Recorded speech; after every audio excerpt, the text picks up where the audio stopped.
So student finally आज की जो वीडियो है वो क्लास 11 सोशियोलॉजी के चैप्टर नंबर 3 सामाजिक संस्थाओं को समझना, इसका हम एंड पार्ट कर रहे हैं, यानी कि पार्ट नंबर 3। तो मैं आपको यही सजेस्ट करूंगा, अगर आपने इस लेसन के पार्ट 1 और 2 नहीं देखे हैं तो आई बटन में, डिस्क्रिप्शन में और कमेंट में मैंने पिन कर रखा है, तो आप वहां से देख लीजिएगा। अगर आपने देख रखे ऑलरेडी तो आप यहीं से कंटिन्यू रखेगा, ठीक है। तो आइए फिर बिना किसी देरी के साथ आज के इस लेसन को हम पूरा करते हैं। My name is Shahrukh Saifi and welcome to our YouTube channel.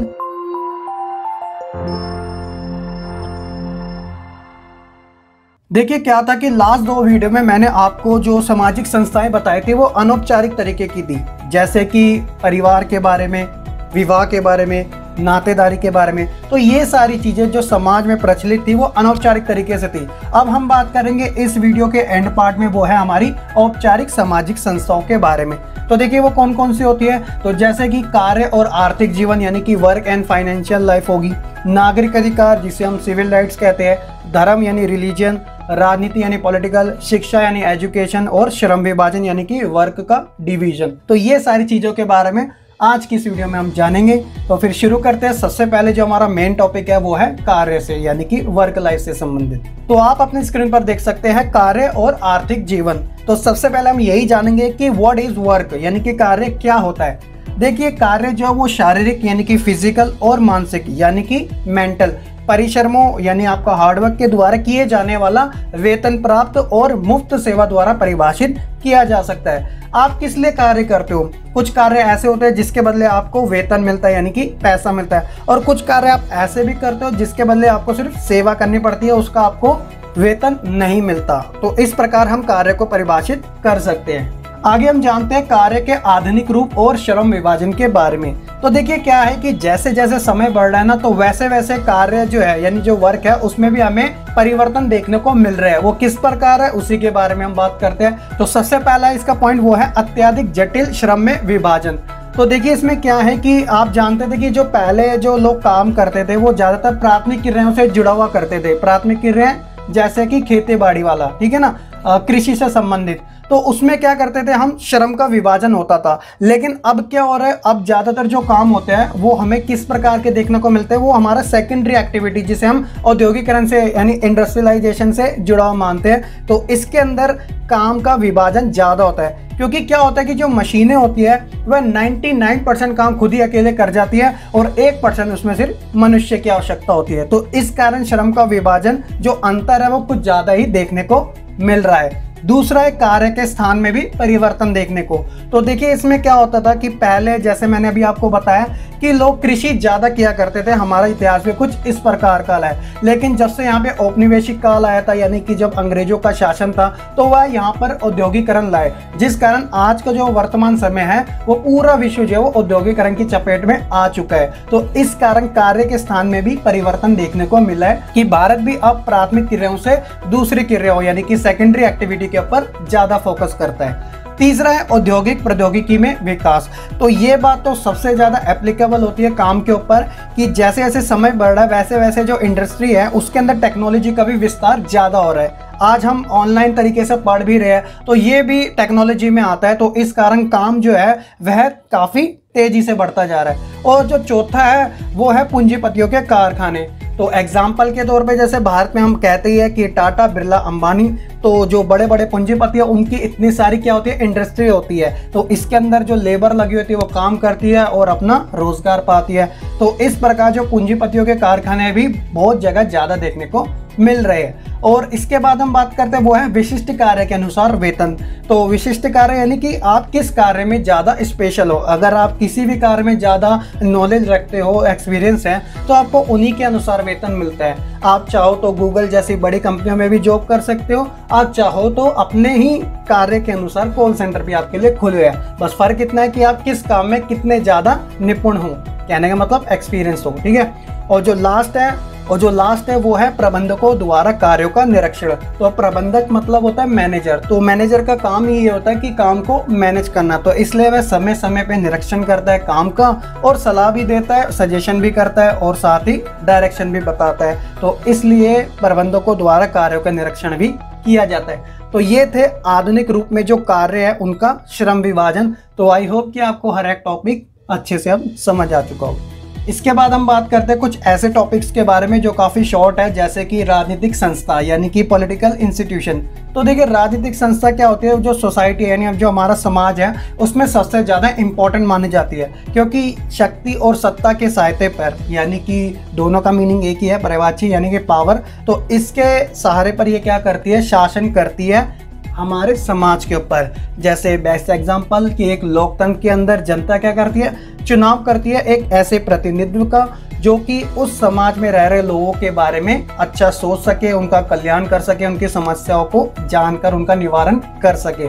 तो राजनीतिक संस्था का समाज के अंदर होना काफ़ी ज़्यादा ज़रूरी समझा जाता है। उसके बाद है राज्य विहीन समाज। तो राज्य विहीन समाज जहाँ पे राज्य ही ना हो, तो देखिए ये वो समाज होते हैं जिसमें सरकार की औपचारिक संस्थाओं का अभाव होता है, यानी कि कमी होती है, यानी राज्य है ही नहीं। और उसके बाद है राज्य की संकल्पना। तो संकल्पना मतलब क्या होता है, चुनाव यानी कि चूज करना। तो राज्य वहाँ विद्यमान होता है, विद्यमान मतलब एग्जिस्ट होता है, मौजूद होता है, जहाँ सरकार जो है वह एक राजनीतिक तंत्र, यानी कि सरकार का एक राजनीतिक तंत्र एक निश्चित क्षेत्र पर शासन करता है। कहने का मतलब कि जैसे आप जिस एरिया में रहते हैं तो उस वह एरिया एक जिले में आता है, वो जिला एक राज्य में आता है, और राज्य जो होता है वो दूसरे राज्यों के साथ जुड़ा हुआ आता है, और इस प्रकार सभी राज्य एक देश का निर्माण करते हैं। इसी कारण इसे हम फेडरल सिस्टम कहते हैं, यानी कि संघीय व्यवस्था कहते हैं। जब मैं आपको पॉलिटिकल पढ़ाऊंगा तो ऐसे टॉपिक आपको देखने को मिलेंगे, आप इस बारे में बिल्कुल भी टेंशन ना लीजिएगा, ठीक है। इसके बाद बात हम करते हैं नागरिकता के अधिकारों के बारे में। तो नागरिकता के अधिकार जिसे हम सिविल राइट्स कहते हैं, तो सबसे पहले इसके अंदर सिविल राइट्स ही है। तो इसमें क्या है कि भाषण देना और धर्म की स्वतंत्रता, ये हमें आज़ादी मिलती है। और राजनीतिक अधिकार में जैसे चुनाव लड़ना, इसकी हमें स्वतंत्रता मिलती है। तो चुनाव लड़ना, हालांकि क्या होता है, इसके लिए आपके पास पावर होनी चाहिए, यानी सत्ता होनी चाहिए, मनी होने चाहिए, आपको एक बैकग्राउंड होना चाहिए, इस प्रकार आप चुनाव लड़ सकते हैं। ये हमारा संविधान आपको मंजूरी देता है इस बात की, लेकिन लोग जाते नहीं है, जिनके पास सत्ता है वही जाते हैं। और उसके बाद जो सबसे इम्पोर्टेंट है, जो हम सबके लिए भी है, वो है सामाजिक अधिकार, जिसे हम सोशल राइट्स कहते हैं। जैसे कि स्वस्थ लाभ। तो स्वस्थ लाभ में क्या होता है कि आपको बेहतर हॉस्पिटल मिलना सरकार के द्वारा, जहाँ पर आपकी दवाइयाँ फ्री हो, इलाज फ्री हो, और समाज का कल्याण होना। तो हर किसी राज्य के अंदर कल्याणकारी यानी कि विकासात्मक योजनाएं बनाई जाती है, ताकि नागरिकों का भी विकास हो सके और समाज का भी। और उसके बाद है बेरोजगारी भत्ता। तो बेरोजगारी भत्ता आपको सरकार के द्वारा प्रदान किया जाता है यदि आपके पास रोजगार नहीं है। और साथ ही हर एक कार्य क्षेत्र में न्यूनतम मजदूरी भी तय की जाती है, चाहे आप प्राइवेट सेक्टर में लगो या फिर गवर्नमेंट सेक्टर में। तो आपको कम से कम मंथली बेसिस पे सैलरी मिल ही जाती है, जो तय की होती है सरकार के द्वारा। तो ये थे नागरिक अधिकार के बारे में कुछ उदाहरण। तो आई होप कि आपको इनके बारे में अच्छे से समझ आ चुका होगा। इसके बाद हम बात करते हैं धर्म के बारे में, यानी कि रिलीजन के बारे में। तो देखिए इसमें क्या है कि आप अपने अनुसार इसकी परिभाषा दे सकते हैं, क्योंकि धर्म जो है वह अंतरात्मा से जुड़ा होता है, यानी ये एक सेंसिटिव चीज है जिसके अंदर हर किसी की अपनी एक भक्ति होती है, अपना एक विश्वास होता है, अपनी एक श्रद्धा होती है। तो देखिए एक फेमस समाजशास्त्री है इमाइल दुर्खीम। तो उनके अनुसार क्या है, धर्म जो है वह पवित्र वस्तुओं से संबंधित अनेक विश्वासों और व्यवहारों की एक ऐसी संगठित व्यवस्था है जो व्यक्ति को एक नैतिक समुदाय यानी कि मोरल कम्युनिटी की भावनाओं में बांधती है और उस प्रकार विश्वास और व्यवहार को अभिव्यक्त करती है। तो ये किसके अनुसार परिभाषा, वो है इमाइल दुर्खीम के अनुसार। यदि आप धर्म को आसान भाषा में परिभाषित करना चाहते हैं तो देखिए क्या है कि धर्म जो है वह अलौकिक शक्तियों पर विश्वास है। अलौकिक शक्तियां यानी सुपर नेचुरल पावर। तो इसमें क्या होता है कि यह मानव शक्ति से काफी उच्च होती है, श्रेष्ठ मानी जाती है, और धर्म के प्रति श्रद्धा रखना, भक्ति रखना इत्यादि भी इसका एक पार्ट होता है, यानी अंग होता है। तो आई होप कि आप धर्म के बारे में अच्छे से समझ चुके होंगे। आगे जानते हैं इसकी विशेषताओं के बारे में।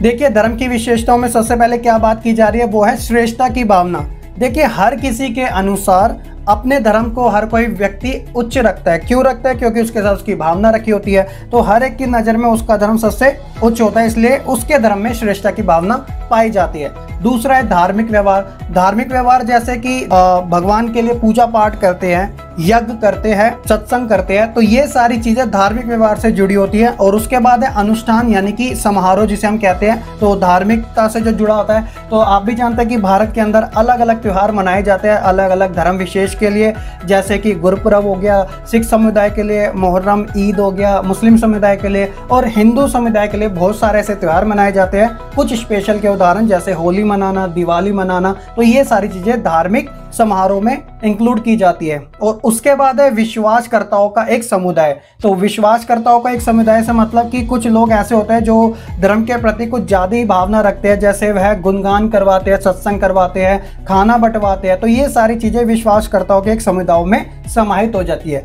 तो ये है धर्म की कुछ विशेषताएं। तो आई होप कि आप इनके बारे में अच्छे से अब समझ चुके होंगे। अब जो हम टॉपिक पढ़ रहे हैं वो सबसे ज़्यादा इम्पॉर्टेंट भी है और काफ़ी कॉमन सा भी है। आप भी वही कर रहे हो, मैं भी आपको वही करा रहा हूँ, वो है शिक्षा यानी एजुकेशन। तो आपके अनुसार परिभाषा क्या हो सकती है? आप एक वर्ड में कहना चाहो तो आप कमेंट करके जरूर बताइए कि आपकी नज़र में शिक्षा क्या है।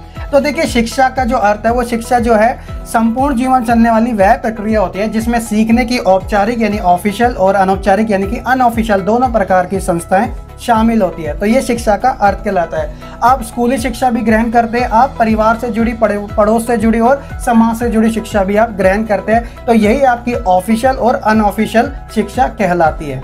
आगे बात करते हैं शिक्षा के उद्देश्य और इसके महत्व के बारे में। तो सबसे पहला है कि सामाजिक नियंत्रण का ज्ञान। तो देखिए क्या होता है कि जो शिक्षित व्यक्ति होता है उसे समाज के मूल्यों के बारे में, नियमों के बारे में, आदर्श के बारे में, परंपराओं के बारे में अच्छा खासा ज्ञान होता है और उसे यह भी पता होता है कि यदि वह इसका उल्लंघन करेगा तो समाज के द्वारा उसके ऊपर रिस्ट्रिक्शन यानी कि प्रतिबंध लगाया जा सकता है, सजा मिल सकती है। तो इस प्रकार शिक्षित व्यक्ति का सामाजिक नियंत्रण का ज्ञान भी अच्छा होता है। दूसरा है, वो सबसे कॉमन भी है, वो है व्यक्ति का बौद्धिक विकास यानी कि मेंटल डेवलपमेंट। तो देखिए, जितना ज्यादा व्यक्ति पढ़ता है उसके अंदर उतने ही क्या होते हैं, गुण मिलते रहते हैं, यानी कि उसका मेंटल डेवलपमेंट काफी तेजी से बढ़ता रहता है। समाज के अंदर वह अपनी उपस्थिति कुछ इस प्रकार से प्रदान करता है कि वह अच्छे और बुरे की समझ दोनों प्रकार के समझता है और अपने ज्ञान के सहारे वह दूसरों को भी क्या करता है, प्रेरित करता है। ठीक है, और साथ ही समाज के कल्याण में भी अपनी ज्यादा भूमिका को निभाता है। और तीसरा है नैतिक गुणों का विकास। तो देखिए क्या होता है कि शिक्षित व्यक्ति क्या करते हैं, उनके अंदर एक मोरल जो क्वालिटी होती है वो ज्यादा अपने आप ही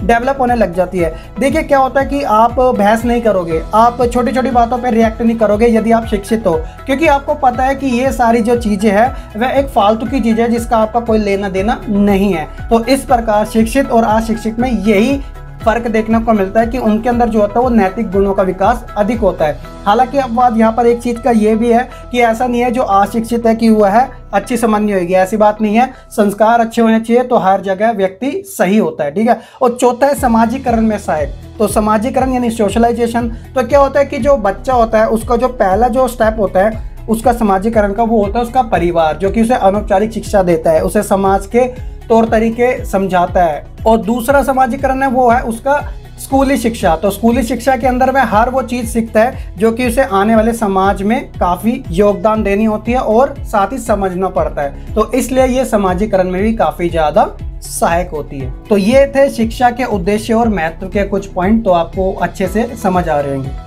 इसके बाद करते हैं भारत में शिक्षा प्रणाली की खामियों के बारे में, यानी कि भारत के अंदर जो एजुकेशन सिस्टम है उसके अंदर कौन कौन सी कमी देखने को मिलती है। हालांकि ये जो टॉपिक है ना वो एक सेपरेट टॉपिक है जो कि आपको करियर टिप्स में दिया जा सकता है, लेकिन यहाँ पर मैं आपको लिमिटेड बता देता हूँ कुछ पॉइंटों के बारे में ताकि आप अच्छे से तरीके से उनको समझ सके। तो सबसे पहला है कि शिक्षा का उद्देश्य ना होना। तो देखिए सबसे बड़ी खामी तो यही है। एक तो सरकार के द्वारा 1ली से 8वीं क्लास वाले बच्चों को पास कर दिया जाता है, उसके बाद जब वे 9वीं और 10वीं जैसी अच्छी क्लास में आते हैं तो उन्हें एक बेसिक ज्ञान भी नहीं हो पाता। ऐसे बहुत बच्चों में कमियां देखने को मिलती है।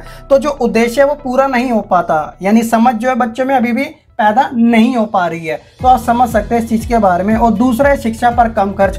तो भारत जैसे देश के अंदर वैसी शिक्षा के ऊपर इतना कम खर्च किया जाता है। हालांकि कुछ स्टेट ऐसे हैं जहां पर अच्छा खर्च किया जाता है, जैसे कि दिल्ली जो है वो शिक्षा पे सबसे ज़्यादा खर्च करती है। और तीसरा फिजूल खर्ची। तो फिजूल खर्ची में ये चीज़ें आती है जैसे सरकार के द्वारा ऐसी बहुत सारी योजनाएं लाई जाती हैं, लेकिन जब उन्हें इम्प्लीमेंट यानी अमल करने की बात आती है तो वह बच्चों तक सही तरीके से नहीं पहुँच पाती, जिस कारण वह फिजूल खर्ची की लिस्ट में आ जाया करती है। और चौथी है महंगी शिक्षा। तो आप जानते हैं कि यदि आपको ये कोर्स करना चाहते हो तो इतनी महंगी उसकी फीस होती है कि एक लोअर क्लास का या फिर एक पुअर फैमिली से रिलेटेड बच्चा उसकी फीस भी अफोर्ड नहीं कर सकता। तो इस कारण शिक्षा भी काफ़ी महंगी होती है। और लास्ट जो है वो है गलत पाठ्यक्रम। तो गलत पाठ्यक्रम यानी कि जो हमारा सिलेबस होता है, जो बच्चे पढ़ते हैं उसका अच्छे तरीके से बच्चों के ऊपर इम्प्लीमेंट नहीं हो पाता, जिस कारण वो पाठ्यक्रम की दिशा भी सही नहीं हो पाती। लेकिन लेकिन मैं वर्तमान समय की बात करूं तो जैसे कि नई एजुकेशन पॉलिसी आई है तो वो इसी का सुधार है, ताकि बच्चे के अंदर शिक्षा की समझ अच्छे तरीके से उत्पन्न की जा सके। तो इस कारण ये व्यवस्था भी लाई गई है, जो कि आने वाले सालों में अच्छे तरीके से इम्प्लीमेंट कर दी जाएगी। अब जो हम टॉपिक पढ़ रहे हैं वो शिक्षा से ही रिलेटेड है, और वो इस लेसन का लास्ट टॉपिक है जिसका नाम है शिक्षा के प्रकार, यानी कि टाइप्स ऑफ एजुकेशन। तो एजुकेशन की जब बात आती है तो ये दो प्रकार की होती है। एक होती है आपकी औपचारिक शिक्षा जिसे हम ऑफिशियल एजुकेशन कहते हैं, और दूसरी होती है वो है अनौपचारिक शिक्षा, यानी जिसे हम अनऑफिशियल एजुकेशन कहते हैं। तो औपचारिक शिक्षा क्या होती है, जैसे कि स्कूल में पढ़ना, कॉलेजेस में पढ़ना, विश्वविद्यालय यानी कि यूनिवर्सिटीज में पढ़ना, तो ये सारी आपकी औपचारिक शिक्षा में आती है। इसमें क्या होता है, जो करिकुलम होता है यानी कि जो पाठ्यक्रम होता है वो निश्चित होता है। जैसे कि आप अभी पढ़ रहे हो, अगर आपके सिलेबस के जो आपका सिलेबस है तो आपको पूरा कवर करना ही पड़ेगा, और उसी के अनुसार आपको पढ़ाई करनी पड़ती है। तो यानी पाठ्यक्रम के अनुसार शिक्षा दी जाती है। अब क्या होता है अनौपचारिक शिक्षा में, अनऑफिशियल वाली में, तो इसके अंदर जैसे रोजमर्रा के अनुभव हो गए, यानी कि जिसे हम लाइफ एक्सपीरियंस कहते हैं, व्यक्तियों के विचार हो गए जिसे हम थॉट कहते हैं, कि हर एक व्यक्ति के अंदर अपनी कुछ क्वालिटीज होते हैं वो अपना प्रदान करता है दूसरे व्यक्तियों को, और परिवार से, पड़ोस से, दोस्त से। तो ये सारी चीजें अनौपचारिक शिक्षा में आती है जो समय समय पे चलती रहती है। तो इसलिए इसे निरंतर शिक्षा भी कहते हैं। हालांकि शिक्षा की परिभाषा ही निरंतर शिक्षा है, जो कि लाइफ टाइम चलती ही रहती है और व्यक्ति हर मोड़ पे अच्छे तरीके से सीखता ही रहता है। फ्रेंड, ये था हमारा कंप्लीट चैप्टर 3 सामाजिक संस्थाओं को समझना। तो आई होप कि आपको हर एक टॉपिक, हर एक पार्ट अच्छे से समझ आया होगा।